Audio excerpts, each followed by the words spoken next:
एक गांव में एक छोटा सा लड़का अली अपनी वालिदा के साथ रहता था।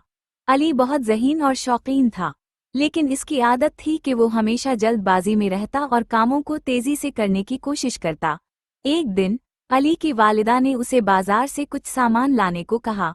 अली ने फौरन हामी भर ली और तेजी से बाजार की तरफ चल पड़ा। रास्ते में उसने एक बुजुर्ग को देखा जो एक भारी बोरी उठाने की कोशिश कर रहे थे। अली ने सोचा कि अगर वो उनकी मदद करेगा तो उसका वक्त ज़ाया होगा, लिहाजा वो बगैर रुके आगे बढ़ गया। बाजार पहुंचकर अली ने जल्दी जल्दी सामान खरीदा और वापस घर की तरफ रवाना हुआ। रास्ते में उसने देखा कि एक छोटी बच्ची रोती हुई बैठी है।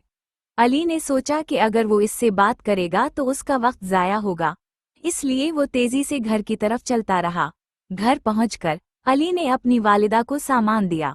वालिदा ने मुस्कुराते हुए कहा, बेटा, तुमने बहुत जल्दी काम मुकम्मल किया, लेकिन क्या तुमने रास्ते में किसी की मदद की? अली ने सर झुकाकर जवाब दिया, नहीं अम्मी, मैंने सोचा कि इससे मेरा वक्त ज़ाया होगा। वालिदा ने नरमी से कहा, बेटा, जिंदगी में दूसरों की मदद करना बहुत अहम है। अगर हम थोड़ा वक्त निकालकर दूसरों की मदद करें तो अल्लाह हमें इसका अजर देता है और हमारे कामों में बरकत डालता है। अली ने अपनी गलती का एहसास किया और अहद किया कि आइंदा वो दूसरों की मदद करने में कभी पीछे नहीं हटेगा।